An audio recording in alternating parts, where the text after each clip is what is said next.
Varicose veins కి సరైన చికిత్స కోసం సంప్రదించండి ఎవిస్ హాస్పిటల్. నమస్తే రమ్మగారు. నమస్తే జయ. రమ్మగారు, మనం మహాభారతంలోని చిన్న కథలు చెప్పుకుంటూ ఉన్నాం. ఏదైనా ఇంకొక కథ చెప్పండి. అరణ్య పర్వంలో చాలా కథలు వస్తాయి జయ. అరణ్య పర్వంలో ఒకసారి పాండవులు అరణ్యంలో ఉన్నప్పుడు, వాళ్ళంతా అడవుల్లో ఉన్నారు కదా, ఉన్నప్పుడు ఈయన మన మార్కండేయ మహాముని, మార్కండేయుడు అంటే తెలిసిందే కదా మనకి, శివభక్తుడు, చిరంజీవిగా వరం పొందినవాడు. ఆయన ఇప్పటికీ జీవించే ఉన్నారు ఎక్కడున్నారు. మార్కండేయ ఆయుష్ అంటారు. మార్కండేయ ఆయుష్ అంటే ఇక ఎప్పటికీ ఉండిపోవటమే అనమాట. ఆయన చిరంజీవి అయిన మార్కండేయుడు వీళ్ళని పాండవుల్ని చూడడానికి వచ్చాడు. ఆయన అడవిలోకి వచ్చాడు, వీళ్ళు ఉన్నారని తెలిసి, ఆయన వస్తున్నాడని తెలిసి వీళ్ళే ఎదురుకుండా వెళ్ళి వాళ్ళు ఆయన కానీ నమస్కారాలు చేసి తీసుకొచ్చుకున్నారు. ఆశ్రమంలో కాళ్ళు కడిగిన నీళ్ళు ఎత్తిని చల్లుకున్నారు. ఆయనకి అర్ఘ్యం అన్ని ఇచ్చారు, మంచినీళ్ళు ఆహారం సమర్పించి చుట్టూతా కూర్చుని ఆయనతో రకరకాల మాటలు, ఇలా కష్టాలు వచ్చినాయి, ఇలాంటి ఇబ్బందులు వచ్చినాయి చెప్పుకున్నారు. చెప్పుకుంటే ఆయన చెప్పాడు, నాయన ధర్మాత్ములకి, ధర్మం మీద నిలబడే ప్రతివాడికి కష్టం వస్తుంది. ఇంతకంటే ఎక్కువ కష్టాల పాలైన వాళ్ళు ఎంతమందో ఉన్నారు.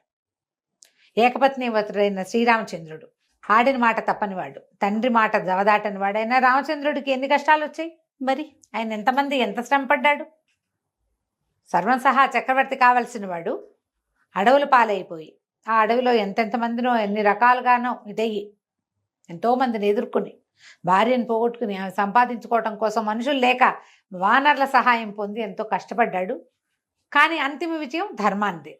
నలచక్రవర్తి దమయంతి స్వయంవరం ఆ కథ అంతా చెప్పాడు. చెప్పాక సరే, ఇంకా ఇవాళ ఇలా అన్ని కథలు విన్నాక వీళ్ళు అడిగారు, ఈయన ధర్మరాజు అడిగాడట, మీరు చిరంజీవి అని మాకు తెలుసు, మీలాగా ఇంకా చిరంజీవులు ఇంత దీర్ఘాయువు ఉన్న వాళ్ళు ఎవరైనా ఉన్నారా అంటే ఆయన నవ్వుతూ చెప్పాడు, ఉన్నారు చాలామందే. ఆ ఉన్న వాళ్ళల్లో ఒక ఆయన్ని నేను స్వయంగా కలిశాను. ఆయన ఎవరంటే పూర్వం ఇంద్రద్యుమ్నుడు అనే చక్రవర్తి. ఇంద్రద్యుమ్నుడు ఎన్ని యాగాలు, ఎన్ని హోమాలు చేశాడో, ఎంత దానపరుడో, ఎంత ధర్మాత్ముడో. ఆయన చేసిన దానాలు, ఆయన చేసిన ధర్మాలు, ఆయన రాజ్యం చేసిన విధానము అమోఘమైంది. అయితే కాలం తీరాక అందరిలాగానే మానవ సహజమైన మరణం ఆయనకి వచ్చింది.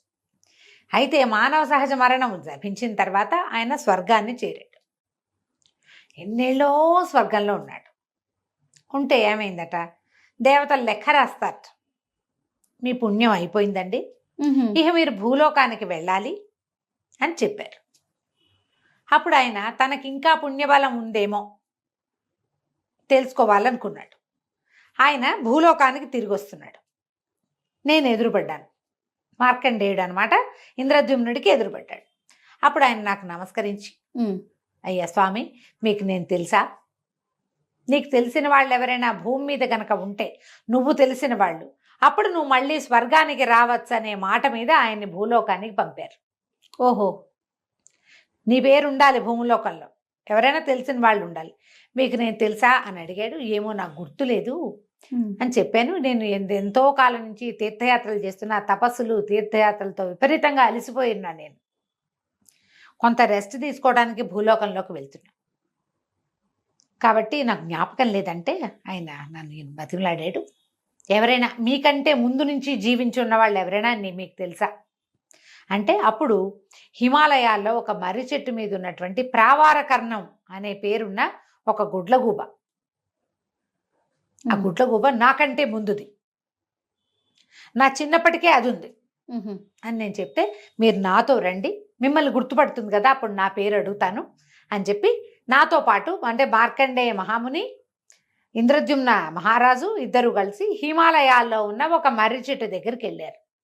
ముసీలిది పరమ వృద్ధు అయినటువంటి ఆ గుడ్లగూబ పేరు ప్రావారకర్ణం. అది బయటకు వచ్చింది. గుడ్లగూబ తెలుసు కదా, ఆవులు, ఆ బయటకు వచ్చింది. అప్పుడు మహర్షిని చూసి నమస్కారం చేసింది, పలకరించుకున్నారు. నువ్వు ఇంకా జీవించే ఉన్నావా, మీరు ఇంకా తిరుగుతున్నారా మాట్లాడుకున్నాక, అమ్మాయి ఈ ప్రావారకర్ణం, నా పేరు ఇంద్రద్యుమ్నుడు, నా పేరు ఎప్పుడైనా నువ్వు విన్నావా అని అడిగారు. అని అడిగితే, నాకు తెలియదండి, కానీ ఇక్కడి కొంత దూరంలో ఒక చెరువు ఉంది, దాని పేరు ఇంద్రద్యుమ్న సరస్సు. ఆ సరస్సు తీరంలో నాడీజంగుడు అనే నాకంటే పెద్దదైన ఒక కొంగ ఉంది. నాడీజంగుడు. ఆ నాడీజంగుడిని అడిగితే ఏమైనా తెలియచ్చండి మీరు నాకు తెలీదు, కానీ ఇలాంటి పేరున్న ఒక సరోవర తీరాన ఉన్న కొంగ మాత్రం నాకు తెలుసు. అక్కడి నుంచి మేమిద్దరం మళ్ళీ బయలుదేరి ఆ ఇంద్రద్యుమ్న సరోవరం ఉన్న దగ్గరికి వెళ్ళాం. వెళ్తే నాడీజంగుడు పరమ వృద్ధు అయినటువంటి కొంగ. ఆ కొంగ ఏం చెప్పింది, నాకు ఇంద్రద్యుమ్నుడు తెలియదండి, నేను ఎప్పటి నుంచో ఇక్కడున్నా, ఈ సరస్సు పేరు ఇంద్రద్యుమ్నం. అయితే ఈ సరస్సులో నాకంటే ముందు వీళ్ళు చూడు, ఈయన పేరుని మన మార్కండేయుడి కంటే ముందున్న గుడ్లగూబ, ఆ గుడ్లగూబ కంటే ముందున్నటువంటి కొంగ, ఆ కొంగ కంటే ముందున్న ఒక తాబేలుందట. ఆ ఇంద్రద్యుమ్న సరస్సులో అకూపారం అనే పేరున్న ఒక వృద్ధ తాబేలుంది, దానికి తెలిసి ఉండొచ్చు అని చెప్పింది. అప్పుడు వీళ్ళు వెళ్ళి మన మార్కండేయ మహాముని, ఈ ఇంద్రద్యుమ్న మహారాజు ఆ అకూపారాన్ని పిలిస్తే అకూపారం అలా బలాపల నుంచి బయటకు వచ్చింది. ముసలిది కదా, నిదానంగా నీళ్ళలో నుంచి బయటకు వచ్చి ఆ మొహం పెట్టుకొచ్చింది. నువ్వు ఇంద్రద్యుమ్న చక్రవర్తి పేరు, మహారాజు పేరు విన్నావా, ఆయన నీకు తెలుసా అని అడిగితే బొటబొటా కళ్ళ నీళ్లు కార్చిందట. ఆ తాబేలు కార్చి, మహానుభావుడు ఆయన 1000 యజ్ఞాలు చేసి 1000 యూపస్తంభాలు నాటించాడు. యూపస్తంభం అంటే యజ్ఞం చేసినప్పుడు ఆ యజ్ఞం తాలూకు దీన్ని ఒక స్తంభాన్ని నాటుతారు, యూపస్తంభం అంటారు. ఈ యూపస్తంభాల ప్రస్తావన మనకి ఎక్కడ కనపడుతుందంటే రఘువంశ మహాకావ్యంలో దిలీప మహారాజు వెళ్తుంటే తన పూర్వీకులు వేసిన యూపస్తంభాలు చూస్తూ వెళ్ళాడని రాస్తారు. ఆయన ఋష్యాశ్రమానికి వెళ్తూ మరి అక్కడక్కడ కనపడుతున్న యూపస్తంభాలు తన పూర్వీకులు యజ్ఞం చేస్తే యూపస్తంభాన్ని నాటుతారు. ఆ యూపస్తంభాలు 1000 యజ్ఞాలు చేసి 1000 యూపస్తంభాలు నాటించాడు. ఆయన దానం చేసినటువంటి గోవులు కదలికల వల్ల ఈ గుంటపడి నీళ్లు నిలిచినాయి. అదే ఈ సరోవరం, నేను ఇందులోనే జీవించుకున్నాను. ఇది ఇంద్రజిమ్న మహారాజు దానం చేసిన గోవుల గిట్టల వల్ల ఏర్పడిన కూపం ఇది.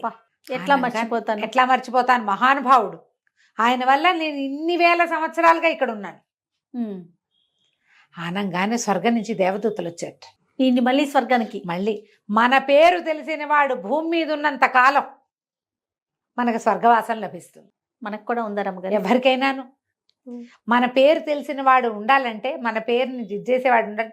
మనం ఎన్ని మంచి పనులు చేయాలి, అది కదా ప్రధానం, అది కదా ప్రధానం కదా. అవునండి, ఎంత పురాతనమైన వాడినైనా ఇప్పుడు అప్పుడెప్పుడో ఎవరో రాజు చాళుక్యుడు ఆయన కట్టాడు, చాళుక్య భీముడు కట్టాడు గుడి, ఇంకా స్వర్గవాసం ఉంది ఆయనకి. అంతే.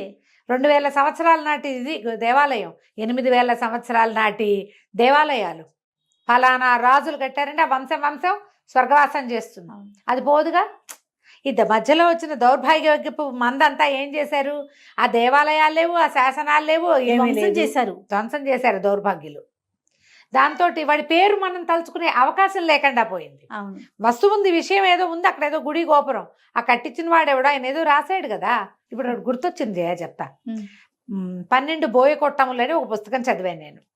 దాని రివ్యూ ఒక 5 పేజీలో 6 పేజీలో జస్ట్ ప్రీవ్యూ లాంటిది చదివాను, ఒక 15 పేజీలు. ఆ పుస్తకం కోసం వెంపర్లాడిపోయి వెతికి చివరికి సాధించేదాన్ని. అది పండరంగడి అద్దంకి శాసనం అని ఒక శాసనాన్ని చూసి రాయబడింది.